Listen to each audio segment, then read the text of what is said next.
Well, let's bring in someone who has been following the NAFTA talks every step of the way. Scotty Greenwood is the Chief Executive Officer of the Canadian-American Business Council. She's also a former U.S. diplomat here in Ottawa.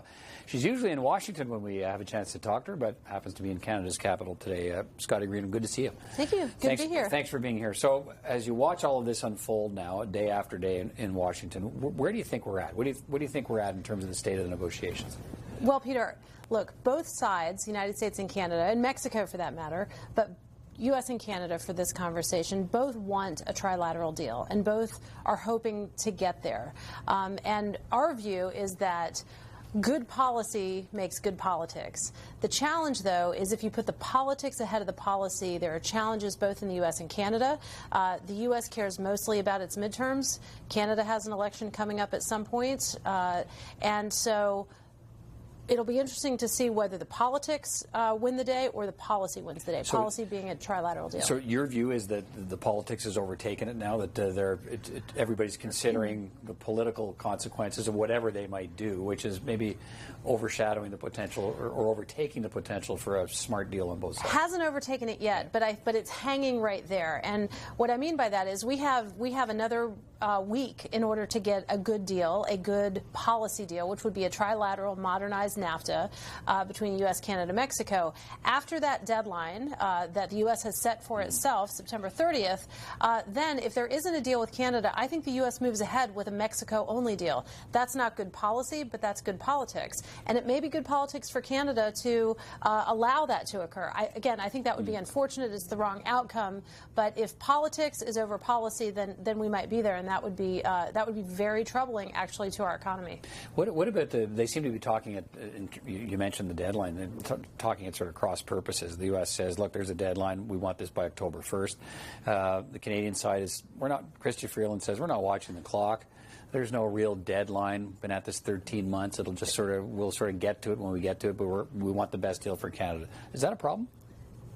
I think that approach is a problem, Peter. I think I know the deadline is real. Now, that doesn't mean we won't blow through it because we've had real deadlines before. But here's why it's real. The Trump administration notified Congress of its intention to enter into a new agreement, for sure with Mexico and maybe with Canada. That's a 30-day time clock that ends on September 30th.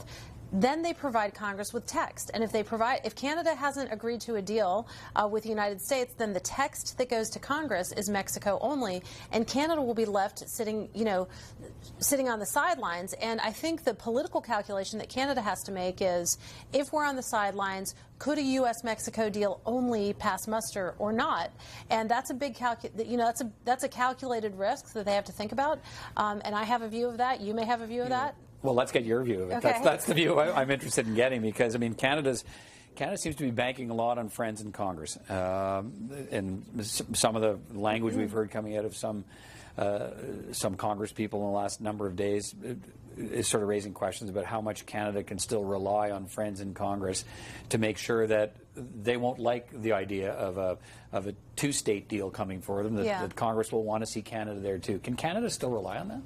Well, Canada does have friends in Congress. More importantly, Canada has interests in the United States. But make no mistake, when it's the political campaign, when we're a few weeks out from the election, if a Republican member of Congress has to choose between an upgraded deal with Mexico only, wishing Canada were at the table, but alas, they're not, so we'll go with Mexico only, I think they'll go there. I don't think Canada can count on friends, as you say, in Congress to do battle with the Trump administration in an election to keep it trilateral. I think that would be overstating your friendship, and it would be everybody's preference is to have a trilateral deal, but push comes to shove, if a Republican member is presented with bilateral only, I think it could pass, and that's very troubling. Yeah, let's follow up on that, because that's sort of in the context of this circle of criticism of Canada and Washington, which I think is widening beyond Donald Trump. Now we've seen Steve Scalise, the Republican whip, saying in the House of Representatives attacking Canada's bargaining tactics. We've got Kevin Brady, the chair of the Ways and Means Committee of the House, says Canada needs to step up and that October 1st is a real deadline. How seriously should we take those remarks?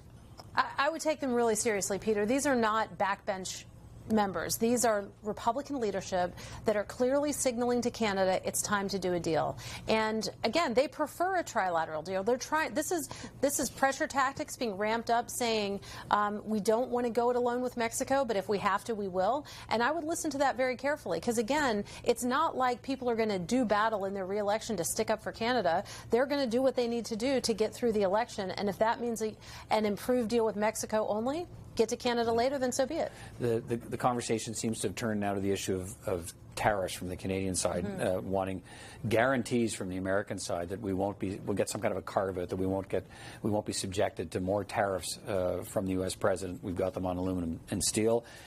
Canada's trying hard to protect auto against any tariffs. So that what should we read into that? Is that a sign that maybe Canada's offered something and they want something in return?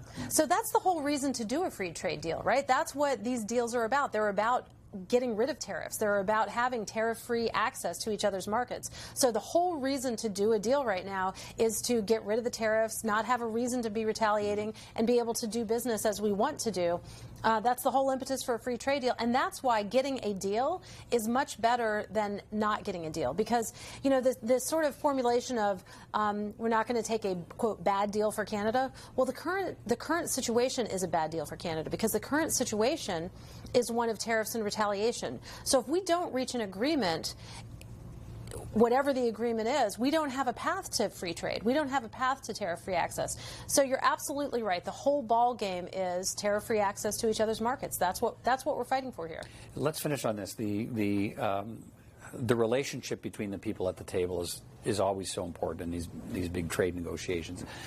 And to my eye, it seemed early on like things weren't too bad in the early stages of the conversation. Yeah. Now I wonder. They're supposed to be negotiating in private, and they wouldn't do it before the cameras. I don't know how often or how rarely we see Robert Lighthizer. Not very often. We see Chrystia Freeland 3 or 4 times a day, and I'm wondering how the American side feels about that. Seeing the Canadian side out there all the time saying, we're not watching the clock and we're only going to do what's right for Canada. Well, it's a good question, and clearly the most important thing is what happens in the room. That's important. But sure, is it noticed what each other are doing publicly? Sure. Just as the Canadians are not happy when the President of the United States tweets something insulting, the Americans absolutely notice when their counterparts are speaking in public about the relationship or about the U.S. So it's something that they pay attention to. And remember, when this deal was negotiated all those years ago, Chapter 19. The dispute resolution was the last thing to come up. And how did it get done? Brian Mulroney talked to his friend Ronald Reagan, and Ronald Reagan was able to do the deal because of their friendship. Right. We are in a situation now where it's negotiating partners that are fighting with each other, and there isn't that level of friendship that the Mulroney, the Irish eyes are smiling, kind of friendship. That doesn't exist right now, and so you can't rely on that in the 11th hour. You just have to go do a good deal at the table in the room, and time's almost up. What do you think is going to happen? I hope that good policy wins the day. I hope that we get a deal next week and that the U.S. informs Congress of the text of a trilateral deal. That's my hope. It's definitely possible. Both sides want to get there, but we're not there yet. We're not there today, and hopefully we'll get there. Scotty Greenwood, always appreciate your perspective on these big issues. It's good to talk to you again. Good to talk to you. Thank you.